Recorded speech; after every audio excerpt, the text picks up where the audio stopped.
Oi pessoal, olha eu aqui de volta. Pois bem, então vamos ao, ao nosso último vídeo sobre o estudo do verbo, que são os cuidados especiais ao trabalhar com verbos. Com verbos impessoais, olha essa letra A aqui. Os verbos impessoais não designam ações, não possuem sujeito, ficam sempre na terceira pessoa do singular e exprimem fenômenos da natureza ou indicam tempo. Por exemplo, havia sérios problemas na cidade. Não existem pessoas aí, não tem sujeito. Fazia 15 anos que ele havia parado de estudar, certo? Observação, veja isso. Os verbos existir e pensar parecem impessoais, mas não são, pois exigem sujeito. Veja a famosa frase de René Descartes: penso, logo existo. Então, eu penso, logo eu existo. Vamos adiante. A letra B, verbos auxiliares, dever e ir. Eles acompanham os verbos impessoais, dando sentido e servindo de ligação. Olha o exemplo. Ele deve ficar. Ele deve o quê? Ficar. Pois ele ficar não tem sentido, precisa ali do verbo auxiliar dever. Ele vai partir. Ele vai o quê? Partir. Então precisa do verbo auxiliar. Ele partir não tem sentido.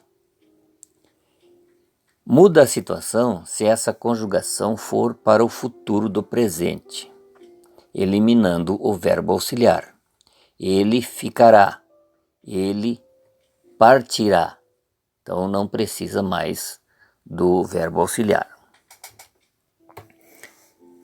Ainda os verbos impessoais. A letra C. Os verbos dar, bater e soar concordam com o sujeito ou com o numeral, quando usados para indicar horas. Se aparecerem os dois, a preferência é para o sujeito. Então vamos lá. O relógio deu 2 horas. O relógio, no caso, é o sujeito. Deu 2 horas. Bateram 5 horas badaladas. Bateram 5 badaladas no sino da igreja. Tá? O despertador soou 5 vezes. Com o sujeito oracional. O sujeito é uma oração subordinada. O verbo da oração principal fica na terceira pessoa do singular.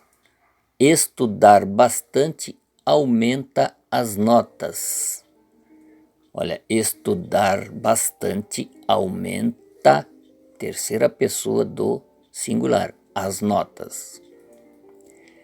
O que aumenta as notas? Estudar bastante. É o sujeito oracional. A concordância com o infinitivo.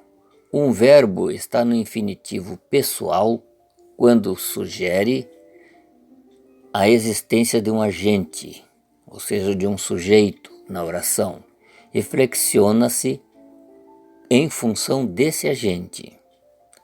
Olha o A, alternativa A, infinitivo pessoal e sujeito expresso na oração. 1. Sujeito, representado por pronome pessoal oblíquo átono. O verbo não é flexionado, permanece no infinitivo. Esperei as chegar, com pronome oblíquo não flexiona. Esperei elas chegarem, sem pronome oblíquo, flexiona. Chegarem. Observação: o oblíquo esperei as expressa o pronome pessoal elas. A concordância com o infinitivo. Olha o item 2. Se o sujeito não for pronome oblíquo, átono, determinante de verbo não causativo nem sensitivo. Nesse caso, o verbo flexiona-se obrigatoriamente. Esperei saírem todos. O verbo sair nem causa, nem sentido, certo? Não tem causa nem sentido. Esperei saírem todos.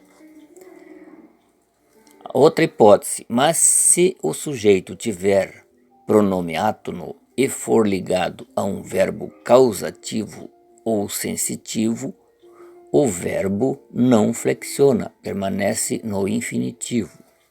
Deixei-os sair cedo hoje. Sair, sem flexão. Ouvi-as dizer que faltariam à aula. Ainda com infinitivo. Letra B. Infinitivo pessoal e sujeito oculto.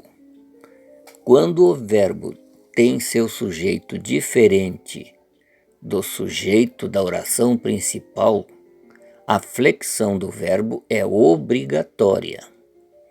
Não sei como saiu sem notarem o fato. Eu não sei como ele saiu sem eles notarem o fato. Dá para perceber a diferença? Olhem, observação, né? Olhem como fica se todos os sujeitos forem iguais ou indeterminados. Os verbos não flexionam. Exemplo, difícil saber como sair sem alguém notar o fato. Mas se o infinitivo com o sujeito diferente do sujeito da oração principal está indicado por algum termo do contexto, a flexão do verbo é facultativa. Veja esse exemplo. Ele deu o direito de contestar.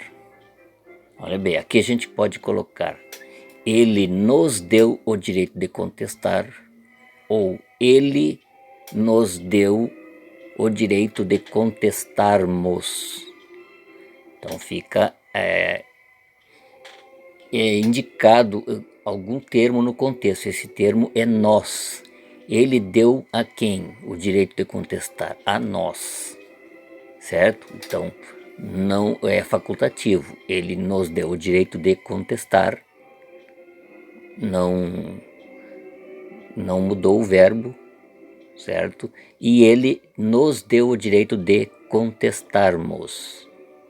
Tá? A flexão do verbo foi feita aqui nesse segundo caso.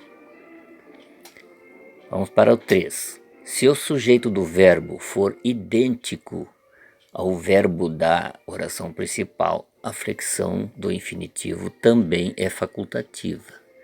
Olha bem, antes de responder, lerás o texto. Onde está o sujeito dessa oração? Tu, a segunda pessoa do singular. Antes de tu responderes, lerás o texto. Antes de responder, lerás o texto. Então pode ou não ser flexionado, é facultativo. O 4. Se o infinitivo estiver precedido de preposição e for possível convertê-lo em gerúndio, não se flexiona o verbo. Olha o exemplo. Passamos horas a comentar o filme. O sujeito oculto é nós. Tá? Passamos horas comentando o filme. Pode ser convertido em gerúndio. Nesse caso foi convertido, então, que é a opção mais comum, né? Então não se flexiona o verbo. Tá? Quando for convertido, não flexiona. Continuando a concordância com o infinitivo, quando o infinitivo impessoal, aliás, o infinitivo impessoal, pessoal, está em uma locução verbal. Se o verbo, termo principal da locução verbal, mais o verbo auxiliar estiverem afastados ou ocultos, é facultativa a flexão do infinitivo. Vamos para o exemplo. Não devemos, depois de tantas provas de honestidade, duvidar dela. Não devemos, depois de tantas provas de honestidade, duvidarmos dela. Facultativo, tanto faz flexionar ou não. O 2. Quando for nítida a ligação do verbo principal da locução com o verbo auxiliar, não se flexiona o infinitivo.